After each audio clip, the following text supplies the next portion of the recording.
the end of the day, selling is transferring a feeling. If you don't have the feeling, you can't transfer it. If you don't have a good, positive feeling, dude, you're an actor. You have to sell and run your business from a place of positivity. And however you get there, God bless you. It's episode 36, and I am here with Dave Rodriguez, and we're going to be talking about sales secrets and success secrets from an award-winning linebacker. Dave, welcome to the show.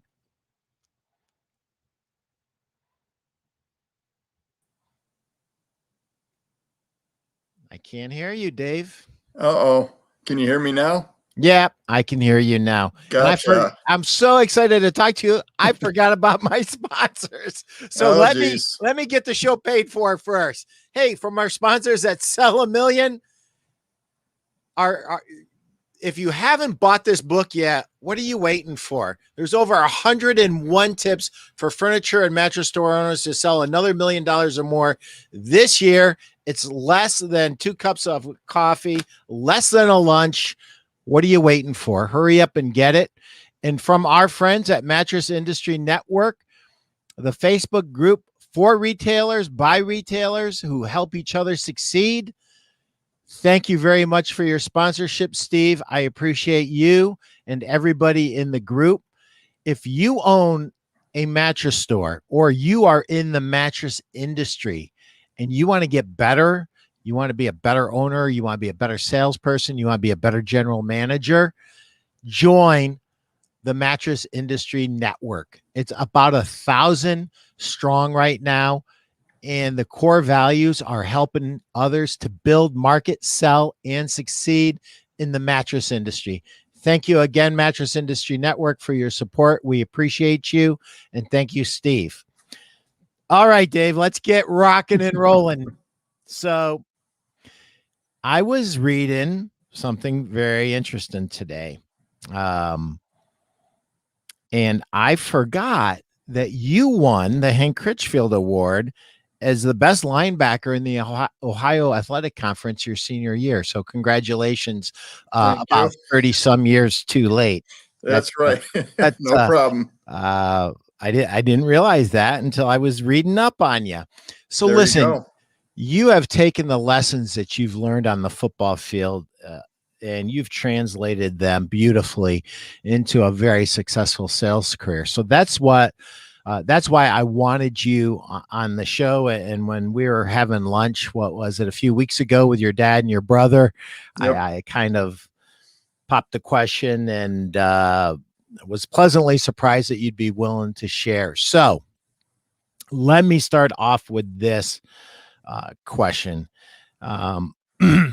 When you look at all the people that came on board in your freshman year as a football player and how many finished, and then you look at how many people started at your company when you were an intern that just accepted a sales position with your company and how many people are left, in your mind, what makes the difference?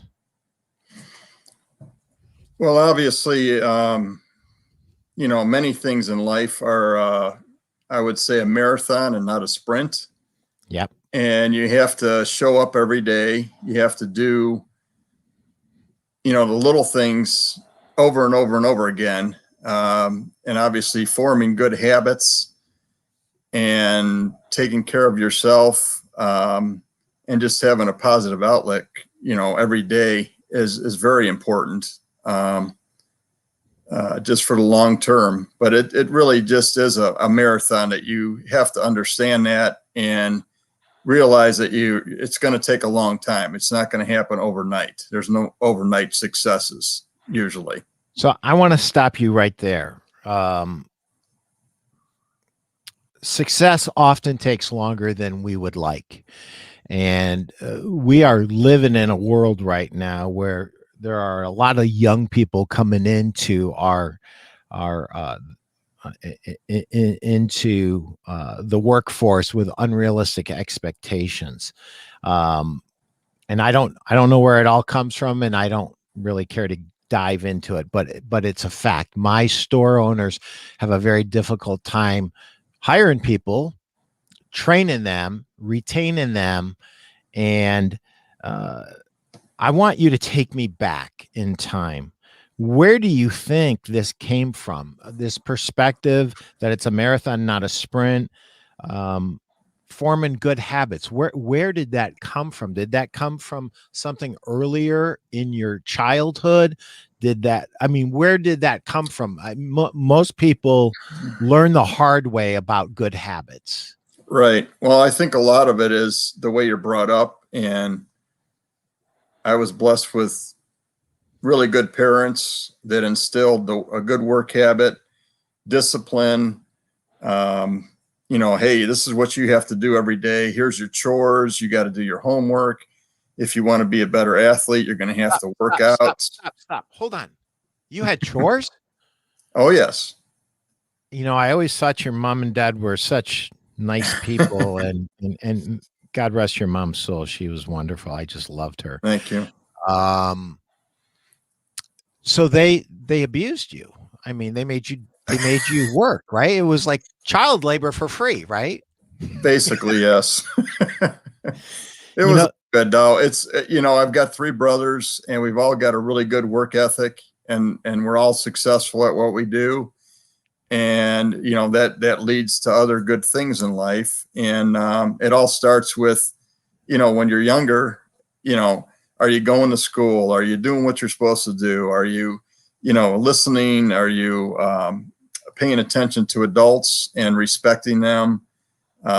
Just all those little things you learn as a child. And we did have chores that we had to do every day, and we had a large yard we had to take care of. And and we still enjoy doing work outside. I mean, there's not an issue there. Yeah. And we worked hard when we were younger, so it was good. Dave, I need a charger for a Crown Electric pallet jack. Is that something you can help me with? That's Steve. Steve is really important to me. He runs the Mattress Industry Network group, and he's my sponsor. So. Oh boy, yeah, we can help him with the with any kind of type of forklift equipment. Yes. Okay, I will put you two in touch after this show. So I don't want to get too far away from this. So the first time I met you, I was a sophomore. You were a freshman. Yep. And the one thing that struck me about you, aside the fact that you're about a foot taller than me, was that you were extraordinarily courteous and respectful. And the first thing that went off in my head is he must come from a really good family, because you weren't just that way with me. You were that way with everybody. And I think that the basics are the basics, treating other human beings the right way all the time, even when it has nothing to do with business, even when you're just meeting somebody. I think it means something. And I think this idea of discipline is huge. The idea that you had chores, but this whole thing about forming habits. So do you have any advice to somebody who's listening? Maybe it's a sales rep, maybe it's a store owner, maybe it's a sales pro who works on a retail floor, and they're going like, dude, I don't have good habits. I need to up my habit game. What would you say to somebody like that? Maybe make a list of, things that you think you need to improve on. Maybe talk to, other sales professionals or to the owner of the store, maybe just kind of get some feedback from them. Hey, how do I look? Is my dress okay? Do I need to improve that appearance? Do I need to show up earlier? Is my paperwork in order? What are the little things that you need to do to improve yourself? What are the little things? I love that. And I'll tell you why I love it. Because sometimes when we start with the big things, it's just like too much. It's like I can't do all that. But starting with little things is a great way to get a victory under your belt and then go on to some of the harder things that you might need to tackle. A couple other things too is even when you're talking to somebody on the phone, you can kind of tell if somebody is smiling on the other end of the phone in a genuine way. Yeah. And you know, it goes back to the golden rule. How do you want to be treated? And if you can just do that, that's a huge thing. Is this is the way I would like to be treated if I walk into your store and I'm looking for furniture or mattress. How do you want to treat those people, or how do you want to be treated? You want to treat them the same way you would like to be treated. Right. You know, is somebody smiling? Are they courteous? Do they answer your questions? Are they actually listening to you when you're saying, hey, this is what I'm looking for? Or do they take you in a completely different direction? And then maybe are they adding, you know, value added? Are they educating you on why you should do this or why you shouldn't do this? And maybe giving you some options that way once you're, you know, comfortable with them. Yep. So listen, you sell primarily business to business, correct? Yes. And how many jobs have you had since you graduated from college? One. Folks, did you hear that? One job. One job in how many years, Dave? 37 years. 37 years at one job. Yes. That's like incredible. Mm-hmm. I've had several jobs that I loved and I wanted to stay there the rest of my life, but they got bought by private equity and they went to the opposite of heaven and was not good. So I had to get out. And now I can't escape private equity. I have one company that I work for. I've worked for them for 16 years. I think they've been sold 3 times that I know of, and 2 times to private equity. And I've been lucky that, you know, some of the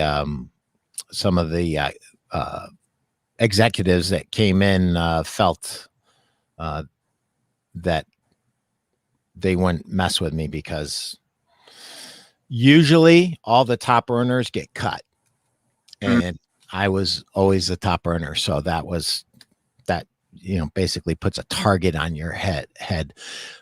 How do you stay at one place for 37 years? This is an aside. Sorry, guys. This is just me and Dave's private time now.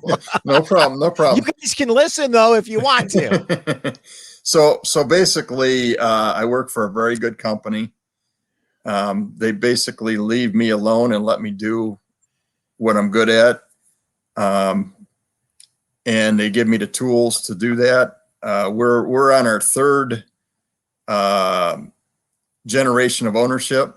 Same family company. We were started in 1965. We're now over 500 employees, which for our type of business is a large company. So we're in multiple states. We've got multiple product lines. We're not afraid to expand and get into different types of products that we hadn't gotten into before. So we have a lot of flexibility that way. That's wonderful that obviously you get along with the 3rd generation and the 2nd generation as well as the 1st generation, and that the ownership did a good job of transitioning, obviously. So did you have instant success? Like, I mean, when you played football, I mean, you were good from the minute you stepped on the field, because I was watching you. You were good. Now you became better and better and better. And one of the things that I noticed about you as a football player, and I don't know this about you as a salesperson, but I think I could assume it and I would be correct, because you wouldn't have lasted 37 years and you wouldn't have had the success that you've had. But you seem to me to be a very meticulous person, like very, very organized, wanting to do it the exact right way and willing to go through hundreds, if not thousands of repetitions to get to where you want to be. Is that fair? I would say there's a lot of truth to that. I've had a lot of good mentors. Let's talk about that. That's my favorite subject. Yeah. When I first started out as a salesman, first of all, I had no idea I was going to be a salesman. I always figured I always figured I'd be some type of manager. I had no idea I'd be a salesman. All I want to do is be a pro football player, but at 5'10", the chances weren't great. But there you go. Some people make it, and God bless the ones that do. So let's dive into this whole thing about your mentors. Yep. So I've had good sales managers who at times pushed me, and at times you thought, oh boy, do I really need to do that? But when it was all said and done, yes, you did need to do that. Some things that you thought maybe were too trivial or got you out of your comfort zone. So, part of that is your growth. You're learning what you can do or what you can't do, and it's just your confidence in yourself. And there's so many other sales people that I just learned just little things from. How do you do this? How do you do that? How do you talk to the customer? Just picking up little tidbits here and there. Yeah. Over the years, and just the experience over and over and over again, and getting over your fears of, picking up the phone or knocking on that door again, making cold calls. When I first started out, I've made thousands of cold calls. And that's basically, I'm going to somebody's business. I'm knocking on the door. I have no idea what to expect when I get there. Is the door going to be open? Is there going to be somebody friendly there? Is there going to be somebody, you don't know what kind of mood they're going to be in. So you have to read the person right away. And that's like somebody walking into the store. Is the person going to be in a good mood, a bad mood? Are they going to give you 30 seconds? Are they going to give you 30 minutes? Are they going to give you 3 hours? You got to kind of make some judgment calls pretty quickly and try to read somebody's personality as far as, hey, how much time do I have? What's their personality like? Are they real detailed? Are they an emotional buyer? So you have to do some judgments very quickly. So, and again, a lot of that's experience. And, when I look back on my mentors, I had excellent mentors that I was really lucky and very blessed with. And it almost seemed like certain ones were sent to me just at the perfect time. And so, there were mentors for actual product knowledge. One of the things that I've been blessed with is just curiosity. And I made best friends with all the operations people. So I never had to take a quote sales manager's word for something. I wanted to hear from the ops guy, the guy that built the beds. I wanted to hear from him. What's the truth about these foam densities? What's the truth about this, that, and the other? And I got it. And sometimes it was very disappointing, and sometimes it was very enlightening. When I think about when I learned about product and when I learned about people, what made the most impact, I have some thoughts on that, but I want to ask you, was learning your product more important, or was learning about people the most important? It's kind of funny when you first start out, you think it's all about the product. And Exactly. all the experienced salespeople are always telling you, no, it's not about the product. Exactly. And you have to figure out for yourself that it really is about the people and the relationships you can build with people. And I mean, there's relationships I've had with some of my customers for probably 20 plus years now, which is nice. Well, let's dig into that.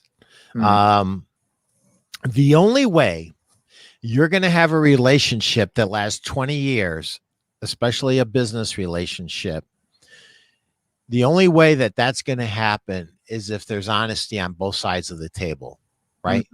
Yep.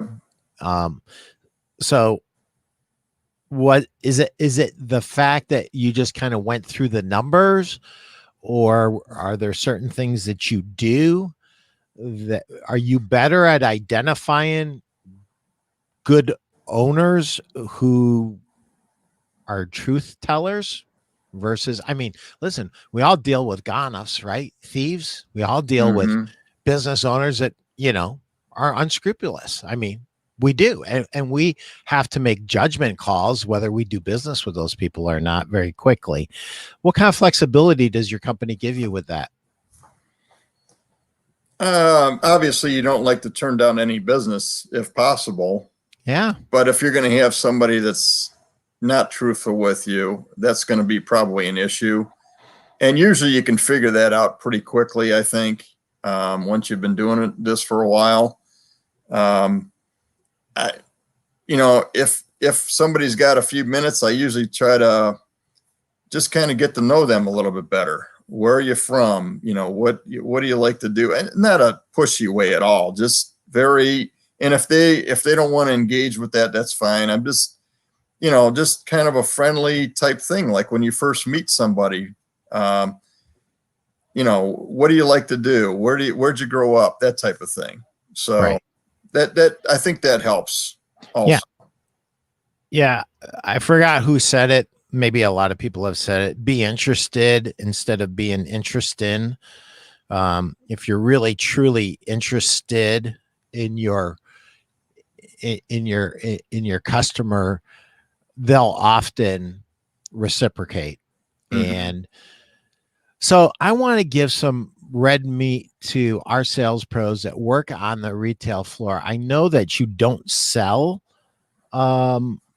to retail customers, but I know that you are a retail customer. And I know based on all the toys at your house that you buy lots of things. So we're pretty good consumers here, I would say. Yes, you're a very good consumer. So this is my question to you. Over the years, you've bought different things. You bought furniture, you bought mattresses, this, that, and the other, all as a consumer. If you were to give some advice to the salespeople that waited on you, what constructive criticism would you give them, or opportunities for them to improve? This is interesting because my wife and I just stopped at a store within the last month or so, and we were very interested in buying something, but the salesman that was waiting on us seemed to be very disinterested in anything. He was like distracted. Can't remember if he was on his phone, but it didn't really seem like he was very genuine with us. And we'll probably end up buying from this place, this store, and we will definitely ask not to be waited on by this same person. Wow. For that reason. Yeah. And I'm pretty easy to get along with, but I could tell right away that the guy was just not, he's just kind of like sloughing us off. So, yeah. I would just say, somebody that's paying attention to you. You tell them something, they either write it down or they remember. Okay. You're going to buy a car. Hey, I want the car color to be red or whatever the color is. And they try to talk you, or they forget about it, that something that's important to you, they forget about. So let me stop you there, because I do a lot of sales training. especially sales training for, well, I do sales training in two different aspects. Number one, I train a lot of sales reps. And number two, Mhm. I train a lot of sales pros at retail. One of the things that I constantly harp on them is anytime your customer tells you anything, if Mhm. you don't have a good memory, it's okay. Just jot it down. It's Correct. okay. Just jot it down. But whether you jot it down or you remember it, you need to, at some point, fairly soon, in the next few minutes, let them know that you heard it and that you've retained it and that you're thinking about what they Mhm. gave you Mhm. as a way to build rapport. I mean, listen, it's one thing somebody greets you in the store and whatever the store greeting is or whatever they talk about. That's fine. That's a great first Mhm. step. But you don't build rapport. You don't, nobody has the ability to just magically hypnotize a customer and cast a spell on them and make them buy. The only thing that you can do is be a good listener and feed back the information to the customer and let them know that you're thinking about them and for them.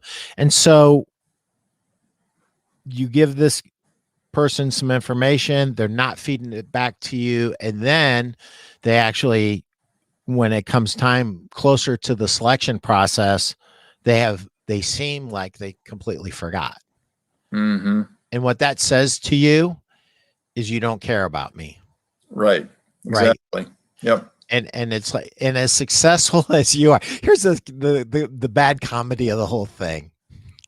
If they're on commission, and they may not be, and that might be Mhm. part of the problem. But Right. if they were on commission and they could see your house and they could see your bank account, they would be worshiping the ground you walked on. They would take notes on every cotton picking little thing you said, and they would be saying, "Yes, Mr. Rodriguez. Yes, Mr. Rodriguez." And so that's funny because if you, you know, there was a time years ago I walked onto a car dealership to buy an expensive car, and I was in flip flops and a tank top, and Mhm. they wouldn't wait on me. It's Yep. like, dude, Yep. I make more than the guy that owns this place. This is absurd, and I Right. couldn't even get waited on. This is Right. just like, so did You, you do you, that? you can't you can't Did you judge a do book by did you do that? Were you like dressed I like I Saab? was I don't know if I was dressed that bad, but I'm sure I wasn't wearing a suit and tie. I know that much for a fact. Well, listen, we're going to come back to this because I still want to dig in on it, but I need to read a quick chapter from my book. So, Okay. those of you that have my book, and it takes 2 or 3 minutes, this is on 151 and it's called Show Me the Money. And it's actually a reprint of a blog that I printed a long, long time ago. A long time ago. But here it is. Show me the money. When I recently asked you what articles about selling you would like to read, the most popular response was, show me how to make more money. I cannot thoroughly answer that in one article, but I can share several ideas that will help you immediately. Money is a byproduct of serving. Want to make more money? The top salespeople focus on serving their customers. The money they make is simply the result of serving the needs and wants of their customers. Top salespeople are in business for themselves. They create their own traffic. They network and prospect continuously to increase the number of customers they see every day. They prepare. They know their products, their inventory, their advertising, their finance offers, policies and procedures, and those of their competitors. And that's the most important part. I must acknowledge John F. Lawhon's breakthrough book here, Selling Retail, because that was an important book in my development as a retail salesperson. They shop their competition. Guys, anybody that's ever listened to the Pete Primeau show, I beat you with this, but I'll beat it with you to the day I sign off for the last time. And then I'll probably still be talking about it. You must shop your competition or have them shop. Failure to do this will lead to missed sales. They educate themselves. They embrace new ideas. One top salesperson shared that his favorite sales trainers were Dale Carnegie and Tom Hopkins. Not only did he buy the books, he invested in their seminars. He saw Tom Hopkins twice. He did not wait for his company to train him. He invested in his own business, his sales business. So whether it's, Zig Ziglar, Tom Hopkins, Brian Tracy, Mike Weinberg, Anthony Iannarino, Mark Hunter, any of these more modern guys, or Jeffrey Gitomer, you gotta educate yourself as a salesperson. I mean, you just got to take the time. And I'd be remiss if I didn't mention the great Jeb Blunt, which we're going to have on in a week or two, 3 weeks, right? Anyway, I wrote this after 29 years of success in selling, and I'm still learning. Guys, I'm in my 39th year. In January starts my 40th year in selling. I never thought I'd live this long, Dave. Continuous improvement. Yeah, both of us, right? Yeah. Top salespeople seek to learn every day in every way.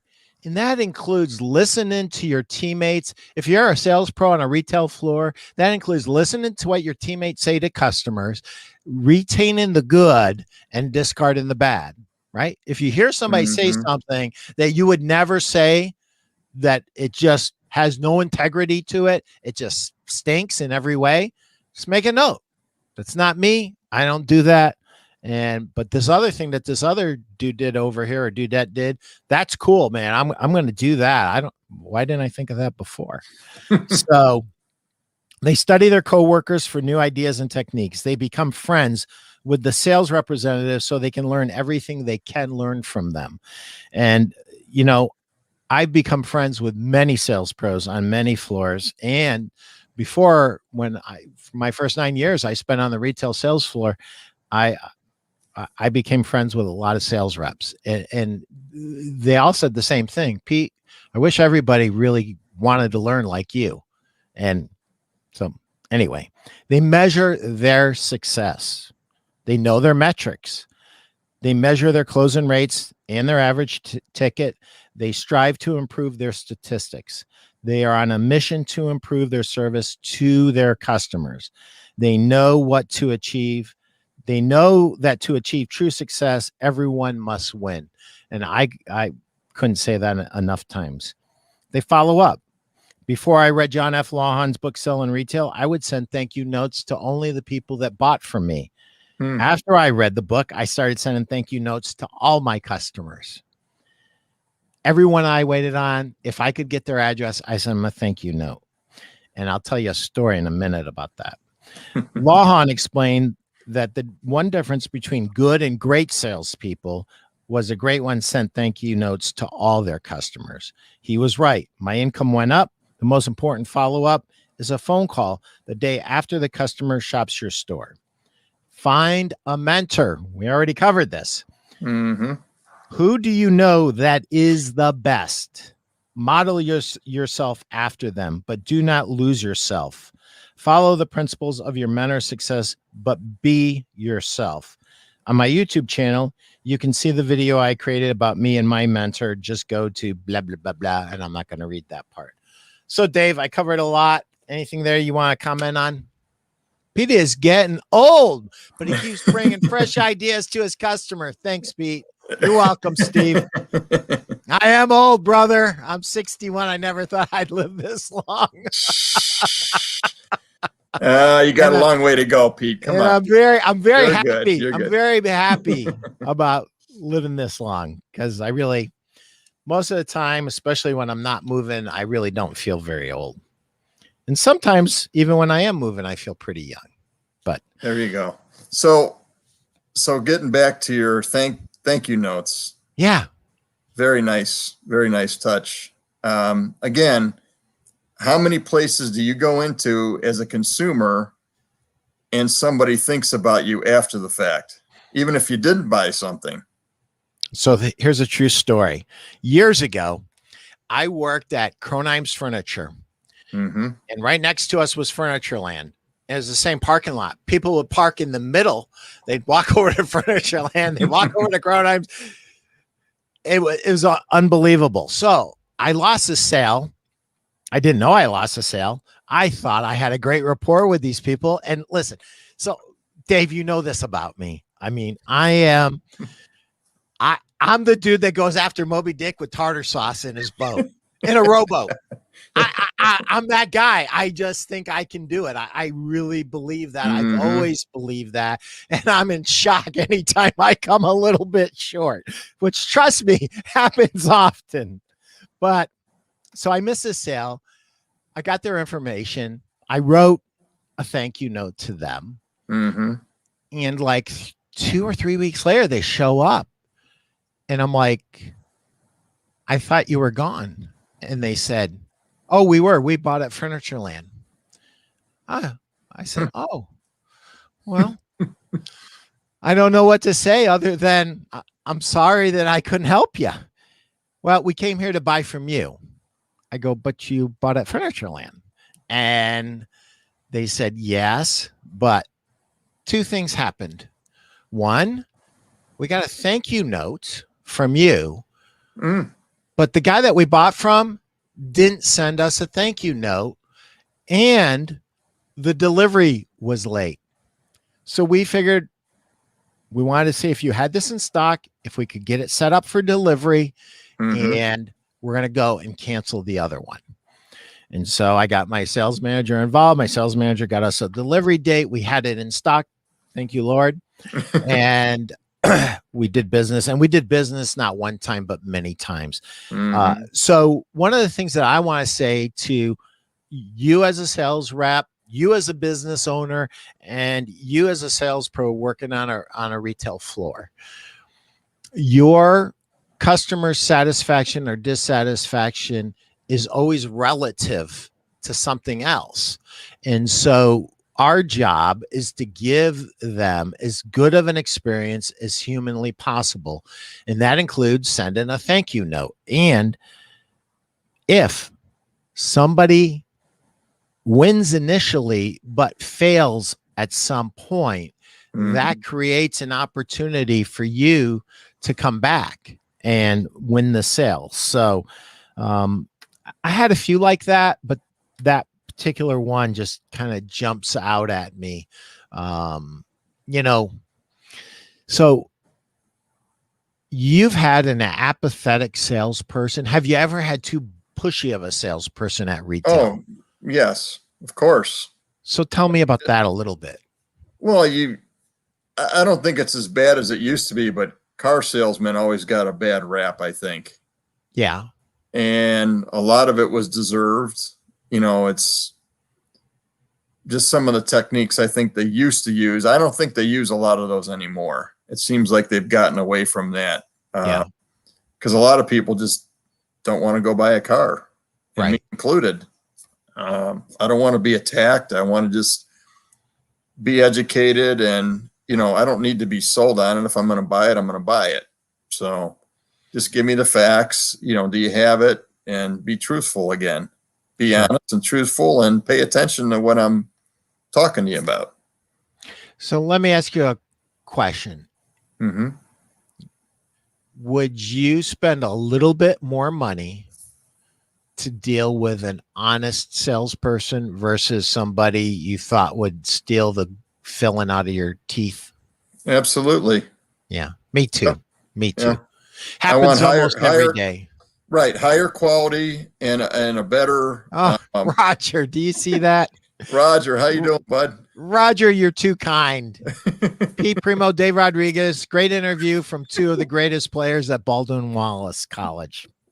When we were Baldwin Wallace College, which I guess they're not anymore, but that's their problem. Thank you, Roger. Thanks, Raj. Yeah, I would spend more money, and if I can't trust you, there's going to be a problem. So, Yeah. you know, So one of the things that I harp on constantly is to know the competition and know what's going on. hmm When you kind of go back into your successes in your career, which is, 37 years right now at hmm this one company, yep, um, do you see where having knowledge of your competition helped you in some of those sales? absolutely. There's hundreds of times than I used information that I had, not in a bad way, just in an educating way. This is what they have, their product. This is our product. These are their differences. Right. It gets drilled in their head, Right. or it did. I don't use it as much as I used to, but I still use it whenever it's appropriate. And again, it's not in a bad way. It's just in an educating way. Sure. Do you know how I use it often? This is a little red meat for my sales reps because hmm I never thought any sales rep would listen to it. And sometimes I think I get more sales reps than I do store owners. And that's who I'm really, who I would really like to talk to the most. But I use it if someone hasn't met me or doesn't know me, which hmm is kind of hard right now, but it happens on occasion. I kind of pepper in things that I know about different companies to kind of establish hmm credibility hmm that, uh, that I know what's going on in the industry. Right. So, blah, blah, blah is however many weeks out on this product. Right. And I I, make it my job to understand that. And of course, I have sales reps at all these companies and they call me screaming when they're out of stock on something. And I always say, I'm not going to use this against you, but I am going to use it. well, and I probably use it a lot more than I think, just, unconsciously, just, Yeah. just happens, just your bag of your tool bag that you're carrying. This Yep. is, the information. So, So when I was this is red meat for my sales pros on the retail floor. So I learned from a gentleman called Angel Gutierrez. I got Rodriguez on my mind. Angel was from Cuba. Your family is from Spain. So sorry, I got those two confused. oh, you're fine. But anyway, Angel used to do what I call planting landmines. And so if he started to feel like no matter what I say, no matter what I do, hmm I'm not going to be able to close this. I am going to trip the next salesperson up. And the first time they say something about whatever it happens to be, the sales going Right. to blow up. It's going to come back to me. And he would get them to share like what store they're going to next. He would get them in a very non-threatening way to share their next move with them, and then he would plant the landmine. And he was so good. I mean, he was such a professional that he would literally spend his days off shopping his competition. Not one day, both days. I mean, the guy never rested. And he knew I would come back from my day off and I'd say, what's up, Angel? Well, Furniture-Land's out of their version of the Ming Dynasty. So that means anybody that's looking for that look, we got them because we have stock and they don't. And he knew that. And so what I would encourage you to do, and listen, if you're a single store owner, I know that this gets hard. And listen, if you've been a retail sales pro for 20 years, I know that you can't walk into another store. I know you can't because they've shopped you and they already know who you are. And the minute you walk in, they're going to say, hi, Dave. And you're busted. So I get that. Right. You got to get creative. Listen, when I built a lineup for a mattress chain, I couldn't go in there and buy the beds, but I needed to buy the beds. So what I did is I had my new salesperson and Tony Catanza, you know who I'm talking about. Tony went in, and between all the members of his family, we bought every bed that this retailer had. We tore them all down, and we built our version of them for the competitor, and we and we did a lot of business, millions and millions of dollars of business, because we went the extra mile and we created beds for a large company. And you do business with those people too. They're good friends of mine, the Amatos. So anyway, we built a lineup for them based on intel and based on actually buying the physical product, tearing it down, and either building it the same way or building it slightly better, because some of what I saw, and these guys say they're great retailers and they know how to build beds. Some of the beds I saw, I just looked at Tony and Joey and I said, I'm not building you that bed. It's a piece of crap. Didn't even have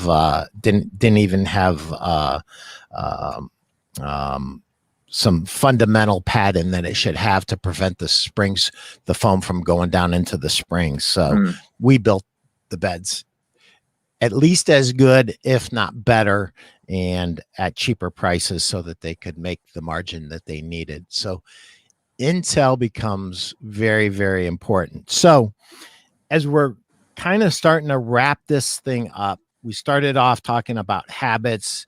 We talked about intel. What else would you say to, a young lady or a young man just graduates, they want to make a good impression on their first employer? What is Dave Rodriguez's advice to that new salesperson? What are the things that they should do to impress their new employer, and more importantly, set themselves up for success? Probably a couple things. Obviously, being on time, being prepared, learning your product as best you can, learning about the competition, again, your dress code. How is your dress code? How are you looking? Just having those little things all lined up so that you're ready. Getting there early, staying late if you need to, talking to people that are more experienced than you are to get some tips, and just paying attention and being, genuine when you're trying to learn, and try to be a student is the biggest thing. Be a good student. Yeah. A lot of these things add up to being a good student. A lot. If I start to look at these things, it comes up to that. And, the interesting thing that you said is to ask experienced salespeople questions, because listen, if you want to be successful, it's up to you. Life is a do-it-to-yourself project. And so you need to reach out. It shouldn't be that your mentor should be looking for you and save you from yourself. You should be going to them and asking them questions. And listen, you're going to come across some salespeople who are great, and you're going to come across some salespeople who are terrible. And, my grandfather had all these. He had this big fishing net that it was the original man cave in his basement, and it could kind of divided his basement from the area that he had a TV and a sofa and a recliner in, from his work area. There's this big fishing net, and he would always put these sayings up when he would like go down to Florida or South Carolina, and then he'd bring another one of these. And he said, no man is ever a waste. He can always serve as a horrible example of what to be. And so, if there's a salesperson there and they're not successful, notice that they're at the bottom of the board consistently. Don't do anything they say or do. Right. It's easy. And you see somebody who's up there consistently, Mm-hmm. That's whose brain you need to start to pick, and that's who you need to have a relationship with. That's the guy or the gal that you Mm-hmm. need to ask questions. And basically, essentially, what I'm trying to get you to do is to recruit your mentor. I mean, Dave, I look back at my career and I just go, I am so lucky and so blessed because Mm-hmm. I had great mentors. And, I wasn't even smart enough or self aware enough to recruit a mentor. I just And, wasn't. and and the other thing is about that is a lot of successful people want to mentor people. If they're just Yes, blessed, they want to do that. That gives them enjoyment to do that. it does me. Yeah, me too. I've been Yep. recruited several times, and there are some sales pros that I've gotten 2 or 3 jobs for. And listen, they do a great job, and they were worthy of my recommendation, Mm-hmm. or at least they became that person who was worthy of that recommendation. Mm-hmm. Um, The other thing too, Pete. One thing I think about the successful people yeah, is if, let's say, on a Monday you have somebody come into your store and you don't have the information, let's say, in front of you, but you say, I'm going to get back to you right away. mm-hmm. Are you getting back to them that same day, the next day, or are you taking a week to get back to them? Yes, And I've messed up on this before. I'll be honest with you. we all have. If I don't get back to people when I should, that's a bad thing. And that reflects bad on you as a salesperson. And the customer's going to think, well, I'm not that important because they're not getting back to me.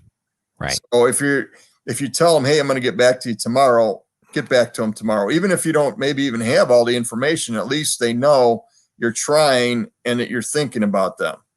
So that is very important too. No, it's very important, and I'm going to fall on this sword a little harder than you did. I have been on both extremes of this. Mm-hmm. I have completely forgotten and failed miserably, and I feel horrible when that happens. Doesn't happen very often because I write everything down now. It took me a little bit to learn that. But what you said, Dave, you have no idea of how relevant it is today, because this is what my store owners are wrestling with. They don't know from day to day how much they're going to be paying for their product, literally.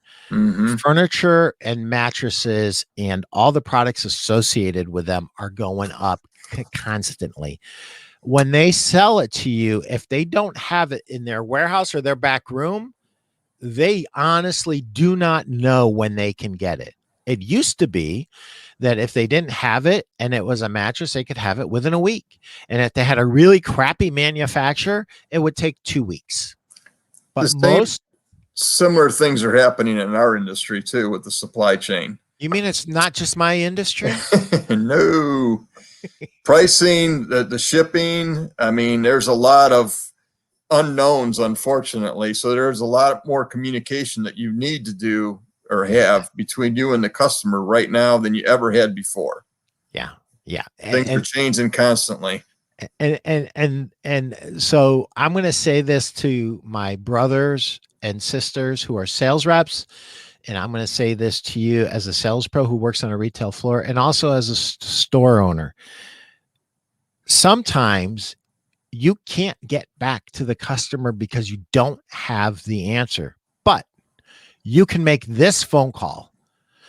Mrs. Jones, it's Pete at ABC Mattress, and I promised you I'd get you an answer today, and I was unable to do so. I did not want you to think that I forgot about you. So I'm calling you to let you know that you're at the top of my list. And when I find out, I will call you. It might take me another day or two, but I don't want you to think that I forgot about you. Now, listen, a lot of you guys are saying that's stupid. That's stupid. You didn't say anything. I did say something. And this is what I said. I care. And that is the most important thing a salesperson will ever say to a customer or a potential customer, is saying that I care. I understand you need an answer. I understand I don't have an answer, but you're on my mind and I will follow through. Yes, extremely important. You get the last word, brother. You're my guest. Let's wrap this baby up. What do you want to know? What secrets do you want to know?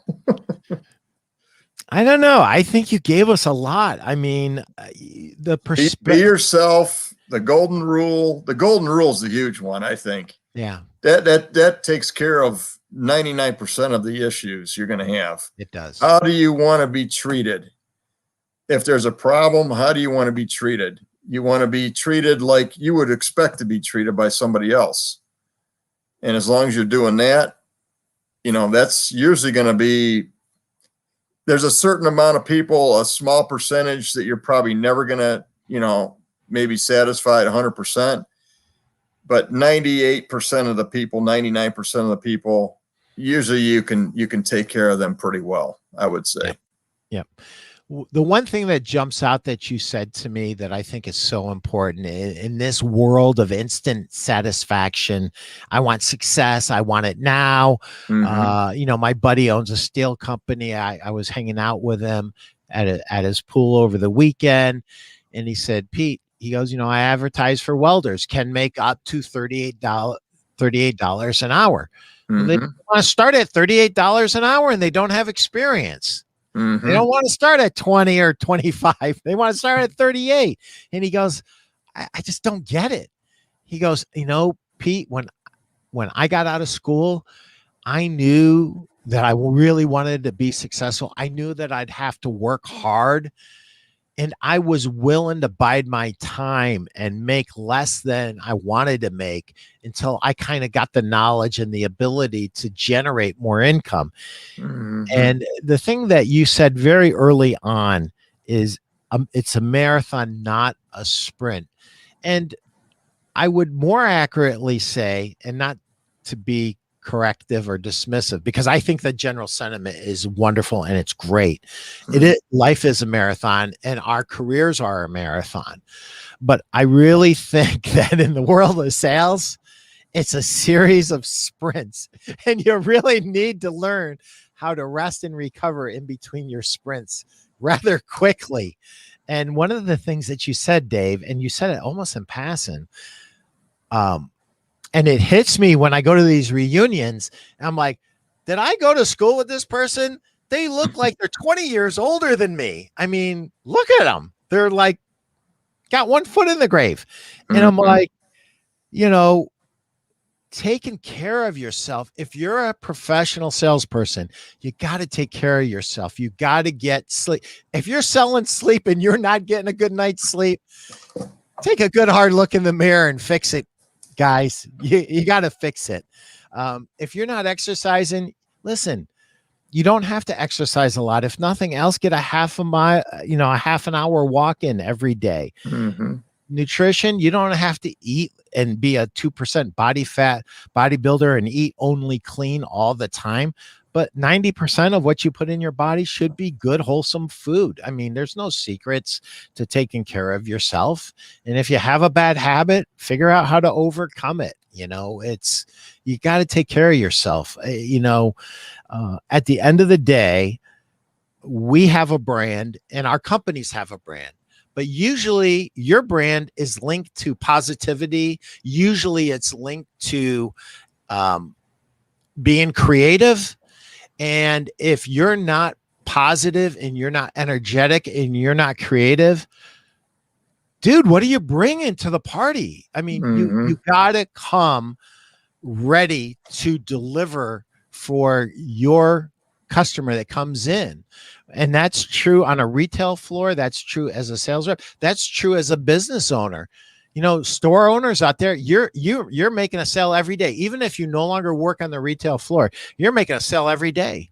And the sale that you're making to everybody that works for you is we're going to take care of you. And guess what? If you do a good job for us, you're going to be compensated well for it, and you're going to be treated well, and you're going to be appreciated. And so you can't do that without positivity. You can't do that without energy. You can't do that without creativity. So that's all I got to say about it. Thank you so much, Dave, for everything that you brought to the party, the marathon, the forming good habits, the discipline, reminded me that I did chores as a child also. You're welcome, Pete. It was fun. So. Yeah, it is fun. And thank you for being a great example of how being a great athlete can transition into a great career in business if you just take some of those simple things that we learned as athletes and transfer them over to the business world. Yep. So with that, we're going to say goodbye. Thanks, Dave. Have a great day. All right. Take care, Pete. Thank you very much. Happy selling to you. Yep. Take care.